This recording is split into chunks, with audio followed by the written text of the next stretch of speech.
না যাত না তোমারও আশায় বসিয়া। By the way, it's part-time rapping. We came here for the man who really came for. It's super hot fire. আচ্ছা আজকে আজকে এখন থাক একটু ওয়েট করি একটু। বাই দ্য ওয়ে, আমি হচ্ছে মোহাম্মদ তৌফিক কবির। আসসালামু আলাইকুম, আমি মোহাম্মদ তৌফিক কবির। ওয়েলকাম টু পাগলের ক্লাস। সো আজকে প্রবাবলি আমরা সেকেন্ড ক্লাসটা করবো, সেটা হচ্ছে পরমাণু মডেলের উপরে।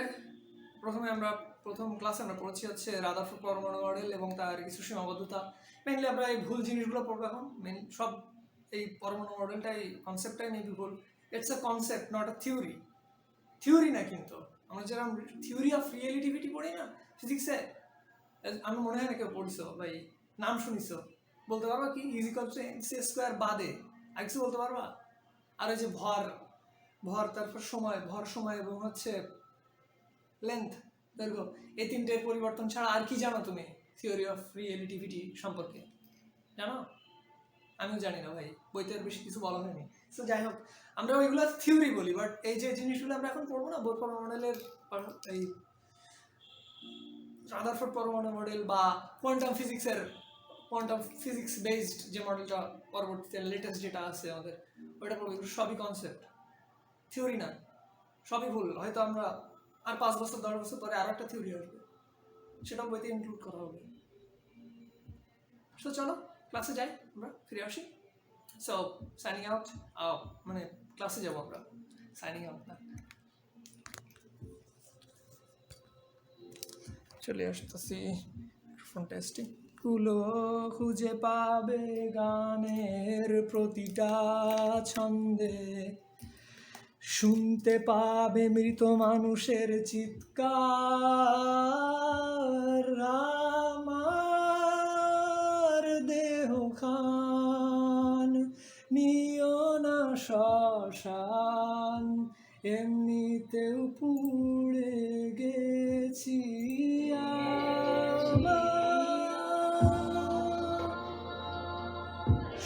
স্মৃতি। ভুলো না তোমরা যা ফেলে গেছি।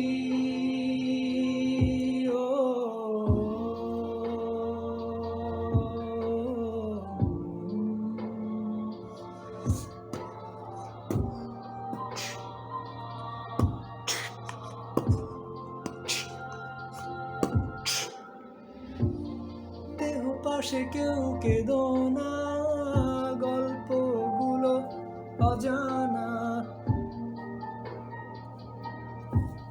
সেই গল্প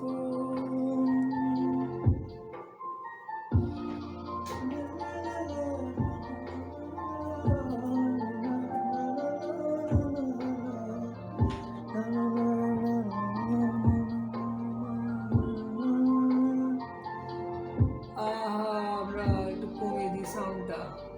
খুব সুন্দর একটা সাউন্ড হচ্ছে দাদা, একদম প্রো লেভেলের। আমরা একটু সাউন্ডটাই শুনি, ফিল প্রশান্তি দেয়। চলো আসি ক্লাসে, আমরা পরমাণু মডেল পড়বো আজকে, মিউজিকটা শেষ হলে। পাশে কেউ কেঁদো না, গল্পগুলো রেখো জানা, মোর সে গল্প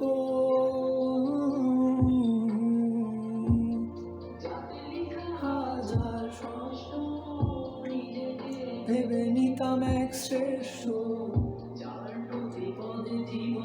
ভাই আমি সুইসাইড করবো না ভাই, এই গান আমি শুনতেছি কেন? যাই হোক না, শুনতেছি মিউজিকের কারণে। I'm not influenced by any kind of this lyric. আমি চলে আসি বালামের গানে, চলে আসি একাকী মন নীরবে বিভাগী তোমার অনুভবে। বাই দ্য ওয়ে, এই গানটা আমি অনেক আগে শুনতাম ছোটবেলায়, যখন ক্লাস 3-4 পড়তাম মেবি, তখন শুনতাম। খুব ফেভারিট একটা গান ছিল। আর একটা আছে ওরে নীল দরিয়া আমার যারে, ওই ওই যাই হোক, ওই গানটা ভুলে গেছি প্রায়। গানটা শুনতাম খুব। সো আমরা ক্লাসে আসবো, আমরা গানে ফোকাস দিব একটু, আমরা ক্লাসে চলে আসি, মিউজিকটা অ্যাডজাস্ট করে নিই, একটু অ্যাডজাস্ট করে আমি গানে চলে আসবো, ওই ক্লাসে চলে আসবো। পাঁচে, হ্যাঁ হ্যাঁ ঠিক আছে, মেবি এবার ঠিক আছে, না আর একটু, হ্যাঁ ঠিক আছে, এবার ঠিক আছে। সো আমরা যেখানে ছিলাম, আমরা পড়বো আজকে বেসিক্যালি বোর পরমাণু মডেল নিয়ে। আগে একটা মিস্টেক ছিল, এই হেডফোনটা এখানে এমনভাবে ছিল, এটা ঠিক করে নিই। ও একটু আজান দিচ্ছে, একটু ব্রেক অফ, এক্সট্রিমলি সরি।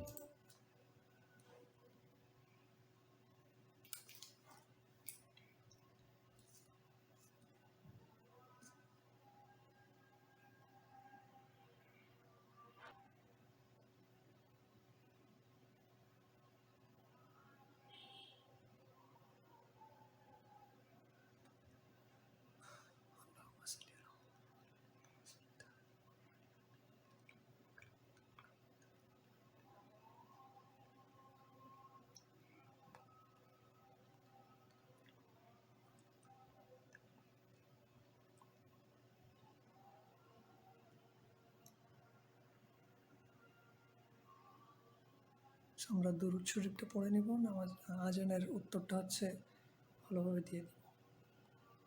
আজানের সময় কেউ কথা বলবো না, আর সমস্ত কাজগুলো একটু অফ রাখার চেষ্টা করবো।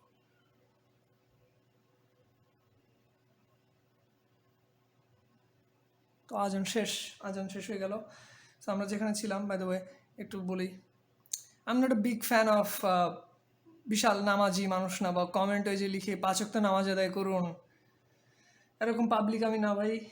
আমি কম বেশি নামাজ কালাম পড়ি, খুব 5 ওয়াক্তই পড়া হয় না সবসময়, বাট নামাজ কালামের প্রতি আমি একটু এখন সিরিয়াস, কাজ লকডাউন, আল্লাহ জানে কখন মারা যাব, জানি না। সিচুয়েশন আমার আশপাশে প্রত্যেকটা মানুষ, প্রায় আমার আন্টি ফুপা হচ্ছে করোনা এফেক্টেড, পাশে একজন ভাড়াটিয়া আন্টি আছে, সে করোনা এফেক্টেড, আবার আব্বু আম্মু একটু সুস্থ আছে আল্লাহর রহমতে। আমার চাচতো ভাইয়ের আম্মু, মানে আমি নিচ তলায় থাকি, আমি আর তৃতীয় তলায় থাকে হচ্ছে আমার চাচতো ভাইরা, তো তার আম্মু হচ্ছে করোনা এফেক্টেড ছিল, এখন একটু রিকভার্ড। সো আমি একটু এই সিচুয়েশন চলতেছে আমার আশপাশে। সো আমি জানি না কি আছে আমাদের খবরে আসলে, সেভাবে আল্লাহ আল্লাহ বা কি জানে কি হবে। সো আমরা চলে আসি বোর পরমাণু মডেলে, চলে আসি আমরা। 7 মিনিট হয়ে গেল।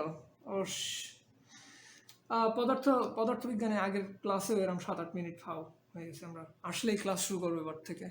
সো একটু কথা বলতে হয় আসলে ক্লাসে, অ্যাটমসফিয়ার জমাতে হয় দাদা, অ্যাটমসফিয়ার, হ্যাঁ জমাতে হবে। এই ক্লাসে চলে আসি, হ্যাঁ বোর পর মডেল নেই বলে একটা ভুলভাল তত্ত্ব আমরা পড়বো এখানে। নিলস বোর হচ্ছে 1319 ভাই, 99। নিলস বোর, এও Niels Bohr. Niels Bohr.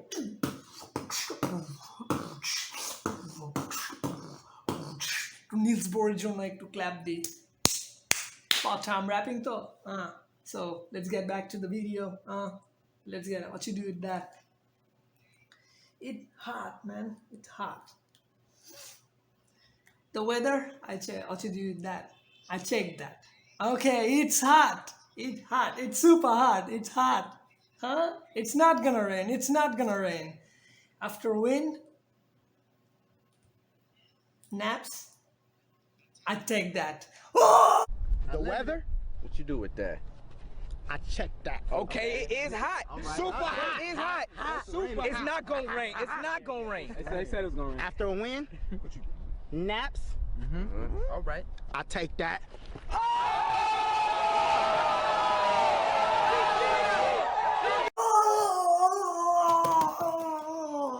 আরে ভাই, এরা যা পাবলিক ভাই, এর কাজ যা ভাল লাগে।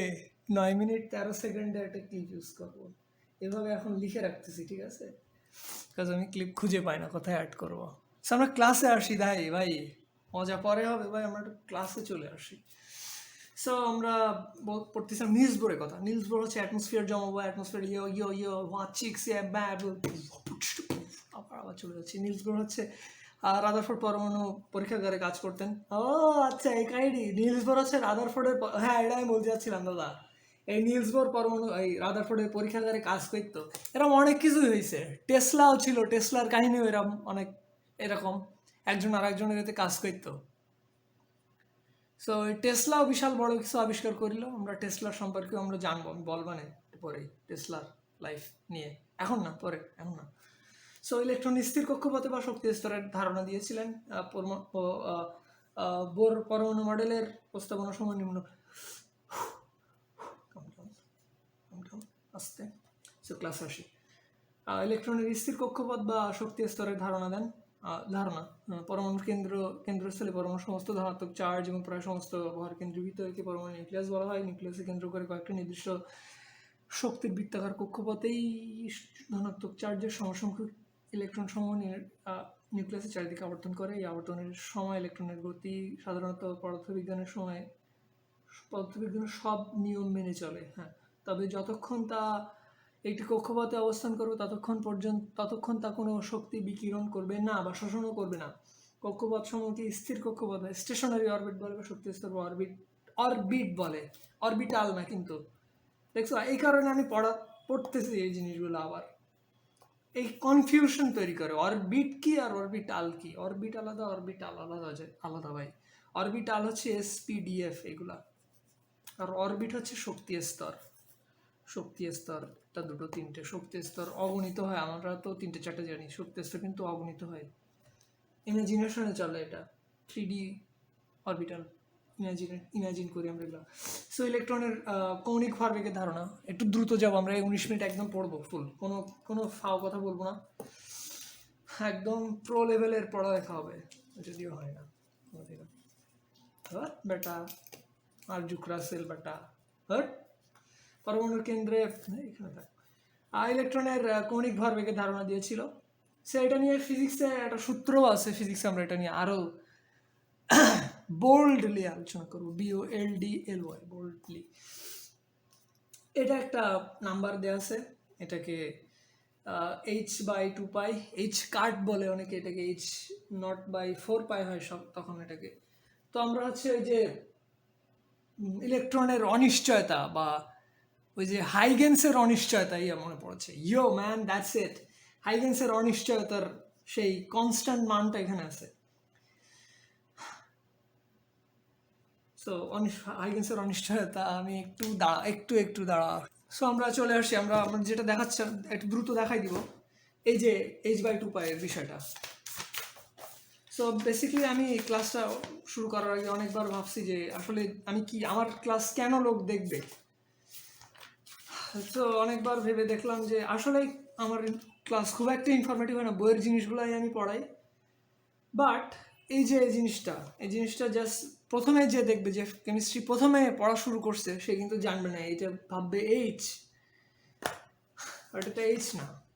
আমরা এখানে দেখাই কই সেটা একটু ছিল। হাইগেন্সের অনিশ্চয়তা, হাইজেনবার্গের অনিশ্চয়তা। হাইগেন্স তো আলোক তত্ত্ব দিল ভাই, লাইট নে মাতামাতি ওর, সেটাও আমরা পড়বো ফিজিক্সে ভাই। খেলা হবে ভাই, থাকলি হবে ভাই। কেমিস্ট্রি সাবস্ক্রাইব করেন ভাই, একটা দুটো ভাই, এখনো ভিডিও কেউ দেখেনি, কোনো ভিউও নেই আমার চ্যানেলে, আসবে, আমি ওয়েটিং ফর দিস মোমেন্ট। প্রথম সাবস্ক্রাইবার 1 জন 2 জন 10 জন 20 জন 100 জন 1000 এনাফ। সো হাইগেন্সের অনিশ্চয়তা, এই যে কইছে মেন কথাটা কোথায় আছে? এই যে কণার অবস্থান এবং ভরবেগের অনিশ্চয়তার একটা কথা বলেন। কণার অবস্থানের কথা আমরা যত ক্লিয়ারলি জানবো, তার ভরবেগের মানটার অনিশ্চয়তা বাড়তে থাকবে। ভরবেগ আমরা যত ক্লিয়ারলি জানতে পারবো, তার কণার অবস্থানটা আমরা অনিশ্চিত হয়ে যাবে। সো এটাই হচ্ছে হাইগেন্সের অনিশ্চয়তা নীতি। এখানে তিনি বলছে মেবি h কাটের কথায় যে h/2π। আমরা আসবো এখানে কতবার বললাম আসবো এখানে। সো মেইনলি আমি এই ক্লাসগুলো মেন রিজনটা বলি, যারা একদম এন্ট্রান্স লেভেলে chemistry just started his HSC life, probably these classes are for him, for those people, you know, or যারা অলমোস্ট বইটাই বাদ দিয়ে লকডাউনে ভুলে গেছো তাদের জন্য রিওয়াইন্ড করার জন্য। সো আমি I am the one, I have forgotten everything, every single thing. I just have the just the touch of information in my brain, nothing more than that. So ওই ধারণা নিয়ে আমি আবার পড়া শুরু করলাম। সো ওই যে এইচ কার্টের কথা আমি এখানে বলে দিলাম, mvr is equals to nh by 2 pi, এটা হচ্ছে বেগ, ভিতে বেগ, কৌণিক ভর হচ্ছে mr, আর এই বেগটা হচ্ছে v। আমরা যদি কৌণিক ভর যদি চাই তাহলে আমরা এই পাশে mr রাখবো এবং এই জিনিসটাকে v দ্বারা ভাগ করে দিব। আমার অঙ্ক আছে এখানে, আমি অঙ্ক কিন্তু এখন করাবো না, বিকজ থিওরির ভিতরে অঙ্ক কেন করাবো? থিওরি আগে স্ট্রং হোক, আগে পড়ি, ভুলে যায় থিওরিগুলা, আগে ভুলবো থিওরি, ঠিক আছে? থিওরি ভুলতে হয়, তারপরে আবার শিখতে হয়, তারপর আবার ভুলতে হয়, তারপর আবার শিখতে হয়, দেন ব্রেনে একটু থাকে। বিকজ এখানে হিউজ থিং, এইচএসসি লাইফ কিন্তু হিউজ, হাজার থিওরি, হাজার notes, you can't really, I can't explain how much large is this syllabus. So stay, calm. CUM না ভাই, CALM। শক্তি শোষণে বিকিরণ, ধৈর্য ধরতে হবে, পেশেন্স রাখতে হবে, আমরা আস্তে আস্তে শেষ করবো, বারবার পড়বো, বারবার না, আগে পড়িনি। 16 মিনিট হয়ে গেল। শক্তি শোষণ ও বিকিরণ, বর্ণালী সৃষ্টি, শক্তি শোষণ ও বিকিরণ। আচ্ছা, আমি আগে বলছিলাম, আমি আগে কি করতেছিলাম, আমি এগুলো আমার নোট করাও আছে খাতায়। সো আমি এগুলো পড়তেছিলাম, আমার নোটও পড়াচ্ছিলাম। তো 4-5টা পেজ পড়াইতে আমার অনেক টাইম লাগছে, 1-1.5 ঘন্টা চলে যাচ্ছিল। দেখি ভিডিও, মানে আমার ফোন সেই ক্যাপাবিলিটি নেই যে 1-1.5 ঘন্টার ভিডিও ধরে রাখবে, স্টোর করবে। টেকনো ফোন তো, এই যে টেকনো বলে কথা না, টেকনো বলে কথা। আমার প্রসেসর হচ্ছে মিডিয়াটেকের A22, যেটা নোকিয়ার 220 মোবাইলগুলো, বাটন যে ফোনগুলো, ওইগুলো ওই সেম ট্রেন্ডের মিডিয়াটেকের প্রসেসরগুলো লাগানো থাকে। আমার যদি কোনো, আমি বেগিং টু টেকনোলজি, তারা যারা এই জিনিসটা ম্যানুফ্যাকচার করতেছে, I am requesting you guys that you guys should improve on the processor, man. You don't need to give 7-inch display or 4 useless cameras. Just improve your processor, man. একটা processor একটা ফোনের জান। প্রসেসরই যদি week হয়, আমার phone নিয়ে লাভ কি? একটা ইমেজ যদি প্রসেস হইতে আমার 1 সেকেন্ড টাইম লাগে, তাইলে আমি কেন কিনবো এই ফোন? আমি যখন এই ফোনটা কিনি, টেকনো, এই ফোন সম্পর্কে আমার কোনো ধারণাই ছিল না। আমি জাস্ট হচ্ছে এডিসি অ্যান্ড্রয়েড টোটো কোম্পানির ভিডিওটা দেখে ভাবছি একদম মিড রেঞ্জের ভিতরে একটু সোয়াগিশ থাকবে, ফোনের ডিসপ্লে বড় থাকবে। তখন আমি বেসিক্যালি অনলাইন ক্লাসের দিকে বেশি ছিলাম, উদ্ভাসে ভর্তি হয়েছিলাম শুরুর দিকে। তো প্রসেসর বা ওই জিনিসগুলো নিয়ে আমি খুব একটা কনসেন্ট্রেটেড ছিলাম। আমি ছিলাম ডিসপ্লে, সাউন্ড কোয়ালিটি, এগুলো নিয়ে। সো টেকনো এগুলো খুবই ভালোই দেয়, বাট এখন আমি যখন রিয়েলাইজ করলাম, যখন আমি ফোনটা প্রপার ইউটিলাইজ করতে শুরু করলাম সফটওয়্যার দিক থেকে, মানে এডিটিংয়ের দিক থেকে, আমি ফোনে যখন কোনো ভিডিও এডিট করি, ক্রাশ খাই, ভিডিও রেজুলেশন কমাই দেয়, 720 পিক্সেলে করে দেয়, বিভিন্ন ইস্যু থাকে ফোনে ভিডিওই। সো আমি খুব ফ্রাস্ট্রেটেড উইথ মাই ফোন। এটা দিয়ে আমি জাস্ট ভিডিওই করতে পারি, আর কিছুই না।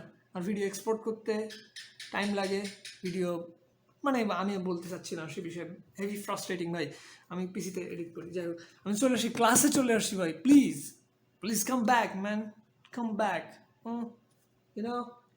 আরে ক্লাস হবে দাদা, পরে হবে। Come down man, come down. Check it up man. Clip 1 man, clip 1. So আমরা চলে আসছি, আমি চলে আসছি না মোটেও। শক্তি শোষণ ও বিকিরণ ও বর্ণালী সৃষ্টি, একদম টানা পড়বো দাদা, একদম ব্যাং। হ্যাঁ, শক্তি শোষণ ও বিকিরণ এবং বর্ণালী সৃষ্টির ধারণা। যখন কোনো ইলেকট্রন একটি কক্ষপথ থেকে আছে, অ্যালাইনমেন্টটা কি ঠিক আছে? হ্যাঁ ঠিক আছে, ঠিক করে নি, হ্যাঁ ঠিক আছে। সো ইলেকট্রন যখন একটি ইলেকট্রন একটি কক্ষপথে বা শক্তি স্তর হতে অন্য শক্তি স্তরে কক্ষপথে লাফিয়ে চলে, তখন ওই ইলেকট্রন দ্বারা নির্দিষ্ট পরিমাণ আলোক শক্তি শোষিত বা বিকিরিত হয়। যখন নিম্ন শক্তির স্তর হতে উচ্চ শক্তির স্তরে লাফিয়ে যায়, তখন শক্তির শোষণ, এবং যখন উচ্চ শক্তির শক্তি স্তর হতে নিম্ন শক্তি স্তরে লাফিয়ে চলে তখন শক্তির বিকিরণ ঘটে। দেখছো পার্থক্য আছে। মানে নিম্ন শক্তির স্তর থেকে যখন উচ্চ শক্তির স্তরে যাবে তার তো এনার্জি লাগবে। হ্যাঁ এনার্জি লাগবে, সো কী করবে, এনার্জি শোষণ করবে। এনার্জি যদি বাইরে না থাকে তাহলে সে যাবে না। বাইরে থেকে আমি তাপ দিব, হিট দিব, বা কোনো ইলেকট্রনকে তার ইলেকট্রনের দিকে ছুঁড়ে মারবো। বাই দ্য ওয়ে এটা ইনক্লুডেড না এখানে, এখানে বলা যাবে না ইলেকট্রন ছুঁড়ে মারার কথা। এখানে আমরা যখন হচ্ছে কোয়ান্টাম ইফেক্ট, এই কী বলে এটারে, আবার আমি ফিজিক্সে চলে আসলাম ভাই, ওই সে কোয়ান্টাম ক্রিয়া বলে। এই যে ভাই, এই যে ইলেকট্রন চলে আসতেছে, ওই ইলেকট্রন ফোটন, ফোটন চলে আসে ইলেকট্রনকে আঘাত করবে। আরও আছে এখানে, ওই সে ইলেকট্রনকে আঘাত করে ভাই, আমি ভুল বলিনি, এটা ইলেকট্রনকে আঘাত করে। কোয়েশে ফটো ইলেকট্রিক ইফেক্ট মেবি না, এক্স রে ভাই, এক্স রে ওরে ভাই পরে। যে দিকটা লজিককে কন্ট্রোল করে সেই দিকটা মানে সেরিব্রাল কর্টেক্স বড় বেশি চাপের উপরে পড়েছে। আপনার মৃত্যু ভয় দূর করতে পারলেই আপনি তিতলি এবং কঙ্কার বিয়ের কথা ভুলে যাবেন। তো এখান থেকে বাইরে যা। সো ক্লাস অফ হয়ে গেছিল। Oh, frustrating. Calm me down. Let's put it down. We know we came for the champion, our main man, glasses, jacket, shirt man, super hot fire! Our main man, the champion himself. No need for introduction. Super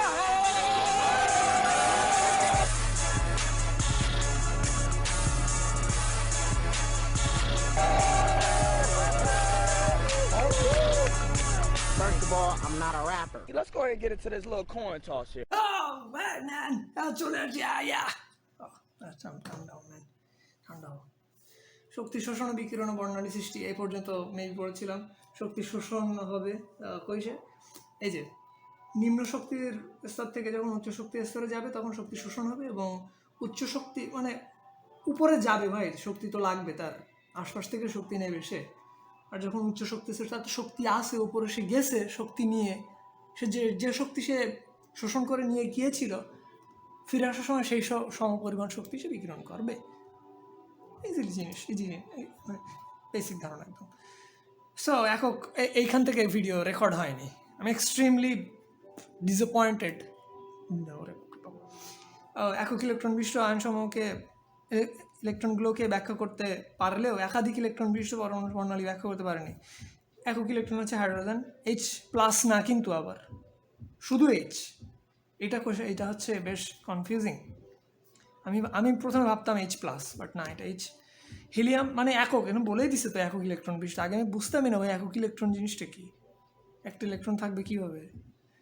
so এখানে helium হচ্ছে পারমাণবিক সংখ্যা, helium হচ্ছে 2, so ওর একটা electron চলে গেছে, 2টা electron আছে, পারমাণবিক সংখ্যা হচ্ছে 2। লিথিয়ামের পারমাণবিক সংখ্যা হচ্ছে 3, ওটা 2টা ইলেকট্রন চলে গেছে, আছে একটা। একক শক্তির স্তরতে অবসর শক্তি করে একটি, আচ্ছা ওই রেখার কথা বলা হয়েছে যে সূক্ষ্ম রেখা কেন হয়েছে আমি জানি না, ওটা আমি বলবো না, আমি জানি না। এটা উচ্চ ক্ষমতা সম্পন্ন স্পেকট্রোস্কোপি দ্বারা পরীক্ষণ করলে দেখা যায়।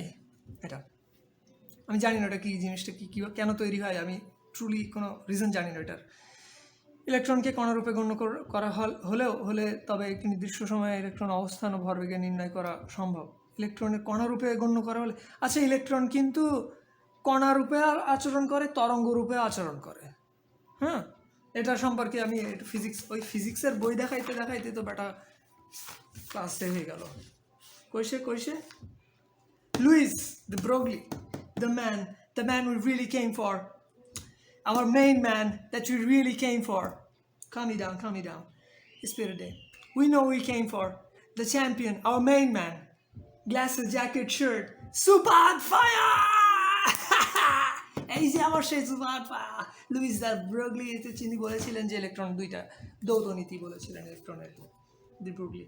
এই যে তরঙ্গ কণা প্রকৃতি উভয় আছে। সো কণা হিসেবে যদি আমরা গণ্য করলে একটি নির্দিষ্ট সময়ে ইলেকট্রন অবস্থান ও ভরবেগ নির্ণয় করা সম্ভব, কিন্তু হাইজেনবার্গের পরে ভাই, হাইজেনবার্গের অনিশ্চয়তা ক্যামেরা এখানটাই আসতেছে কেন?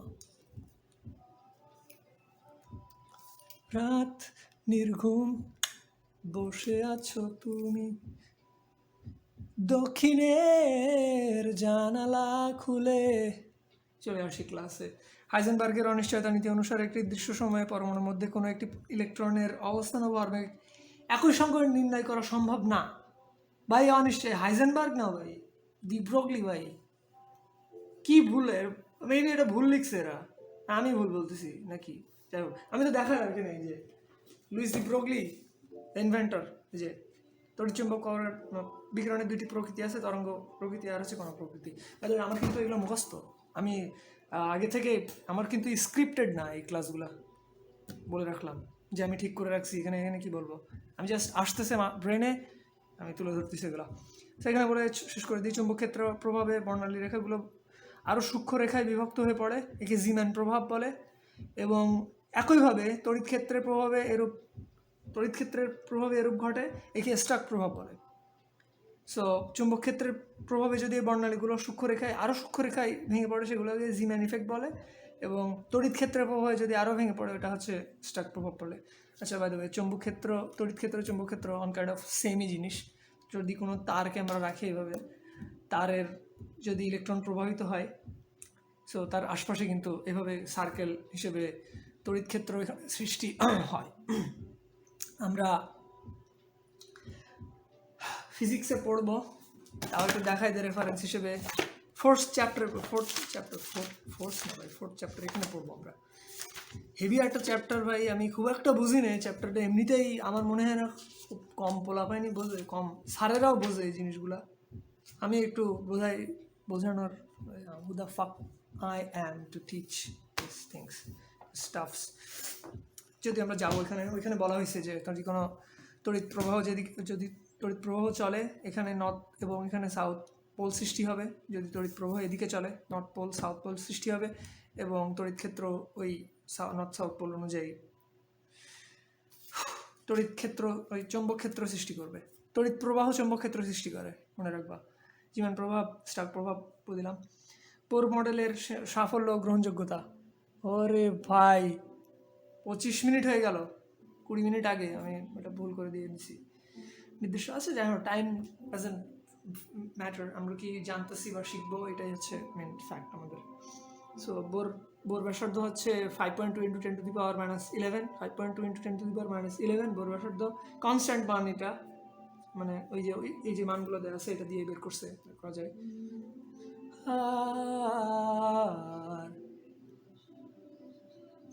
মনে হয় আমার মনে সব কিছু কেন এলোমেলো লাগে, আমার মনে সব কিছু ঝাপসা মনে হয় আমার চোখে। কি উল্টো পাল্টা লিরিক এলো লাগে দিনের শুরু থেকে, ভাবি শুধু তোমায় নিয়ে, মনে কবু এক কঠিন যন্ত্রণা।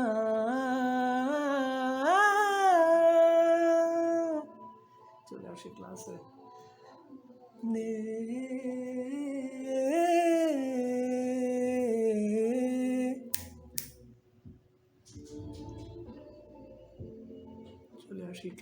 ক্লাসে চলে আসি উইকলি।